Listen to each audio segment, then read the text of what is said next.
L'air était saturé du parfum du jasmin et de la fumée de bois. Les marchands vantèrent leurs marchandises. Leurs voix formaient un bourdonnement mélodieux contre le cliquetis rythmé des roues de chariots. Chang'an, une ville qui ne dormait jamais, vibrait d'une vie propre. Sous la tapisserie vibrante de la vie quotidienne, des courants d'inquiétude se faisaient en sentir.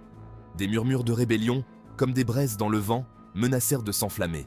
Ningke, dont l'ombre s'allongeait dans la lumière déclinante, se faufilait dans les rues bondées.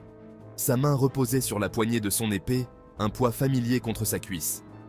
Il pouvait sentir le regard de la ville sur lui, un mélange d'admiration et d'appréhension.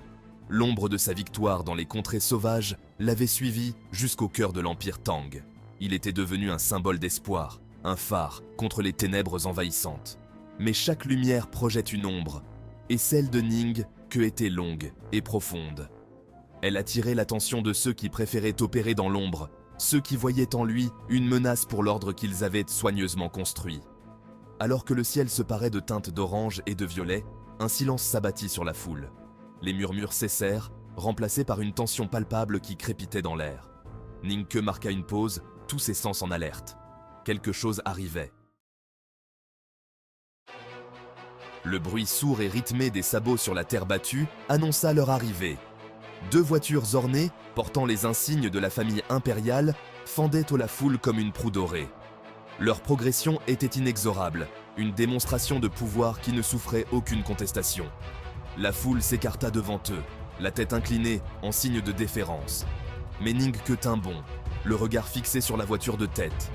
Les rideaux s'agitèrent, révélant un aperçu de soie et l'éclat de l'acier froid. La voiture s'immobilisa dans un tremblement, ses occupants enveloppés dans l'ombre. Un silence tendu s'abattit, rompu seulement par les reniflements des chevaux et les cris lointains des vendeurs ambulants. Ning, que sentit un frisson familier lui parcourir l'échine. Ce n'était pas une visite de courtoisie, l'air crépitait d'anticipation. La foule retint son souffle, prise entre la curiosité et la peur. Ningke rencontra leur regard d'un signe de tête rassurant, une promesse silencieuse d'affronter la tempête qui se préparait.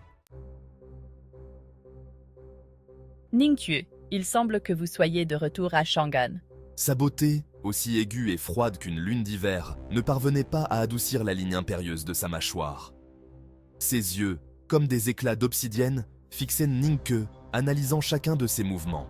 Quel effet cela vous fait-il d'être de retour dans la gueule du loup? Votre Altesse, répondit Ning, que en inclinant la tête dans un geste de respect superficiel. Je suis ici à la demande de l'empereur. Il savait que ses paroles étaient un défi, un rappel subtil de sa position. La princesse, malgré tout son pouvoir, n'était qu'un pion dans un jeu bien plus vaste. Un jeu auquel il apprenait rapidement à jouer. En effet. Un sourire dangereux joua sur ses lèvres. Ningke soutint son regard, refusant de se laisser intimider. Chang'an est ma demeure, et je ne suis pas étranger à ces dangers. Il pouvait sentir la frustration de la princesse, la colère qui mijotait sous sa façade soigneusement construite. Cela lui plaisait plus qu'il ne voulait bien l'admettre. Elle l'avait sous-estimé, tout comme tant d'autres avant elle. Ne confondez pas arrogance et force, Ningque. Même les héros peuvent tomber en disgrâce. Ses paroles restèrent suspendues dans l'air, une menace à peine voilée. Ningke savait qu'elle, comme beaucoup d'autres dans la cité impériale, voyait en lui une menace potentielle. Sa célébrité croissante, ses liens avec l'académie, tout cela faisait de lui un élément imprévisible et dangereux aux yeux de ceux qui aspiraient au pouvoir. Je ne suis qu'un humble serviteur de l'Empire Tang. Mon seul désir est de servir. La princesse laissa échapper un rire sec et sans joie. Voilà une histoire bien improbable. Mais sachez ceci, Ningque, les murs ont des oreilles, et les murmures de rébellion ne sont pas tolérés à l'intérieur de ces murs. Elle se pencha plus près, son regard perçant. Soyez prudent, Ningque. Plus on monte haut, plus dure est la chute. Sur ces mots, elle se retourna et regagna sa voiture d'un pas majestueux. Les rideaux se refermèrent, la cachant à la vue. Mais sa présence persistait, un poids palpable qui s'abattit sur la foule. Ningke la regarda partir, le visage impassible. La rencontre avait été brève, mais c'était un rappel brutal des eaux troubles dans lesquelles il naviguait désormais. Il n'était plus un simple soldat combattant sur des frontières lointaines. Il était un acteur sur une scène bien plus vaste, où les enjeux étaient plus élevés et les conséquences bien plus désastreuses.